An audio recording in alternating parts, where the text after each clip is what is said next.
Capítulo 21. ¿Cómo debe conducirse un príncipe para adquirir consideración? Nada granjea más estimación a un príncipe que las grandes empresas y las acciones raras y maravillosas. De ellas nos representa en nuestra edad un admirable ejemplo en Fernando V, rey de Aragón y actualmente monarca de España. Podremos mirarle casi como un príncipe nuevo, porque de rey débil que era, llegó a ser el primer monarca de la cristianidad, por su fama y por su gloria. Pues bien, si consideramos sus empresas, las hallaremos todas sumamente grandes, y aún algunas nos parezcan extraordinarias. Al comenzar a reinar, asaltó el reino de Granada, y esta empresa sirvió de punto de partida a su grandeza. Por de contado, lo había iniciado sin temor a hallar estorbos que se la obstruyesen, por cuanto su primer cuidado había sido tener ocupado aquella guerra el ánimo de los nobles de Castilla,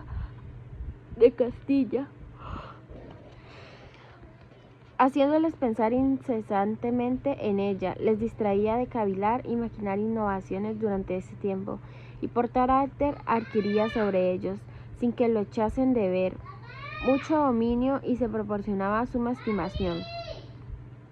Pudo enseguida, con el dinero de la iglesia y de los pueblos, sostener ejércitos y formarse, por medio de la guerra tan larga, buenas tropas, lo que redundó en pro de su celebridad como capitán. Además, alegando siempre el pretexto de la religión para poder llevar el efecto de mayores hazañas, recurrió al expediente de la crueldad devota y expulsó a los moros de su reino. Quedó así libre de su presencia. No cabe imaginar nada más cruel y a la vez más extraordinario que lo que ejecutó en ocasión semejante. Después, bajo la misma capa de religión, se dirigió contra África, emprendió la conquista de Italia y acaba de atacar recientemente a Francia. Concertó de continuo grandes cosas que llevaban la admiración a sus pueblos y conservaron su espíritu preocupado por las consecuencias que podían traer. Hasta hizo seguir unas empresas de otras de gran tamaño que no dejaron tiempo a sus gobernados ni siquiera para respirar, cuanto menos para urdir trama alguna contra él. Es también un expediente muy provechoso para el príncipe que imagine en la gobernación interior de su estado cosas singulares como las que se cuentan de Barnabo, Visconti de Milán. Cuando sucede que una persona realizó en el orden civil una acción poco común, ya en mal es menester encontrar para premiarla o para castigarla, en modo notable que dé al público amplio tema de conversación.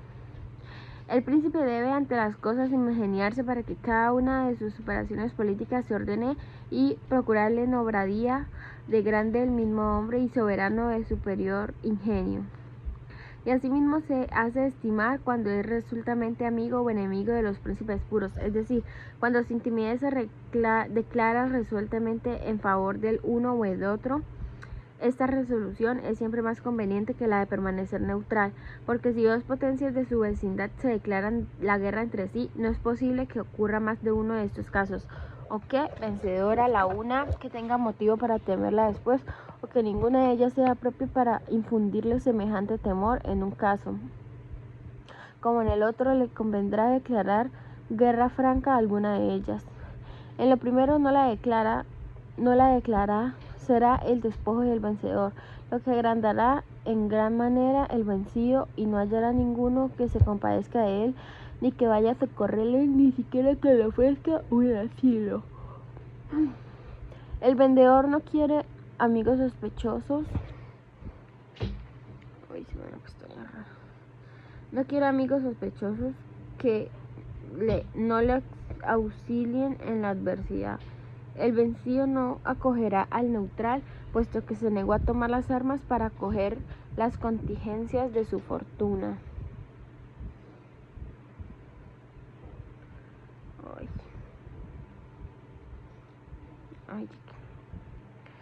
Habiendo pasado Antioquio y Grecia, de donde le llamaban los Etolios, para echar de allí a los romanos, envió un embajador a los acayos para inducirles a permanecer neutrales, mientras rogaba a los otros que se armasen en favor suyo.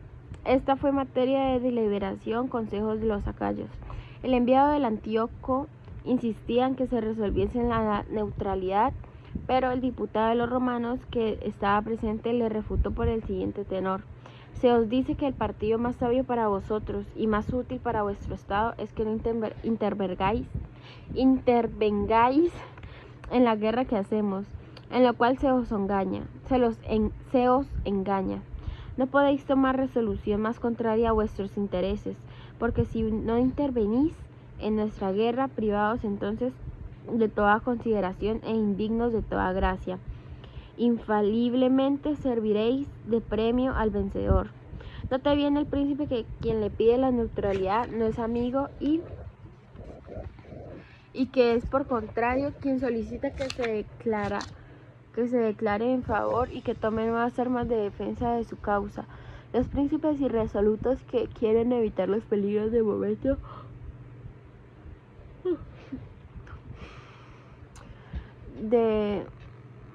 retrasan a menudo el rompimiento de su neutralidad, pero también a menudo caminan hacia la ruina. Cuando el príncipe se declara generosamente en favor a una de las potencias beligerantes, si triunfa aquella a la que se une, aunque ella posea una gran fuerza, y él quede a discreción suya, no porque temerla, pues le debe algunos favores y le habrá cogido afecto. Los hombres en ocasiones tales no son bastante cínicos para dar ejemplo de la enorme ingratitud que habría en oprimir a los que les ayudó. Por otra parte, los tiempos nunca son los prósperos que dispensen al vencedor tener algún miramiento a la justicia. Si, por el contrario, es derrotado a quien el príncipe se une, conservará su consideración, contará con su socorro y en caso posible para él, y será compañero de su fortuna que puede mejorar algún día. En segundo caso, esto es cuando las potencias luchan una en contra de otra, son tales que el príncipe nada tenga que temer de lo que triunfe.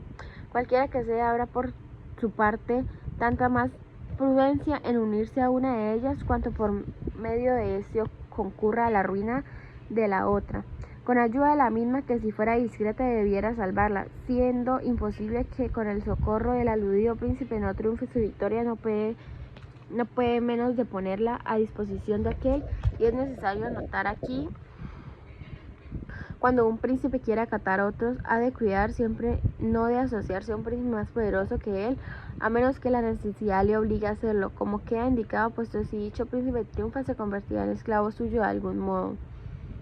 Ahora bien, los príncipes deben evitar cuando se les sea posible quedar a indiscreción de otros príncipes. Los venecianos se aliaron a los franceses para luchar en contra del duque de Milán, y esta alianza, de la que hubieran podido excusarse, causó su ruina. Pero sí, no cabe evitar semejantes alianzas, como le sucedió a los florentinos cuando con el Papa fueron con 3 ejércitos reunidos a atacar a Lombardía. Entonces, a causa de las razones que llevó apuntadas, conviene a un príncipe unirse a los otros. Por los demás, ningún estado cree un poder nunca en tal circunstancia tomar una resolución segura. Piense, por el contrario, que no puede tomarla sino dudosa, por ser conforme al curso ordinario, de las que no trate uno de evitar jamás un inconveniente, sin caer en otro.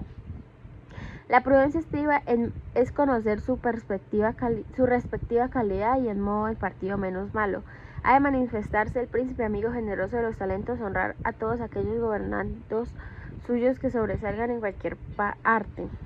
Por ende, debe estimular a los ciudadanos a ejercer pacíficamente su profesión y oficio agrícola, mercantil o de cualquier otro tipo de género, y hacer de modo que, por el temor de verse quitar el futuro de sus tareas, no se abstengan de enriquecer al Estado, y que por el miedo a los atributos no se persuadan a dedicarse a negocios diferentes. Debe además preparar algunos premios para quien funde establecimientos útiles para quien trate en la forma que quiera de multiplicar los recursos de su ciudad. Finalmente, está obligado a proporcionar fiestas y espectáculos a sus pueblos en las fechas anuales que estimule oportunas. Como toda ciudad se halla repartida en las tribus municipales o en los gremios de oficios, le conviene guardar miramientos con estas corporaciones, reunirse a veces con ellas en sus juntas y dar en estos tiempos de humildad, de munificencia, conservando empero inalterablemente la majestad de su clase, y cuando que en tales casos de popularidad no se humille su dignidad regia de manera alguna.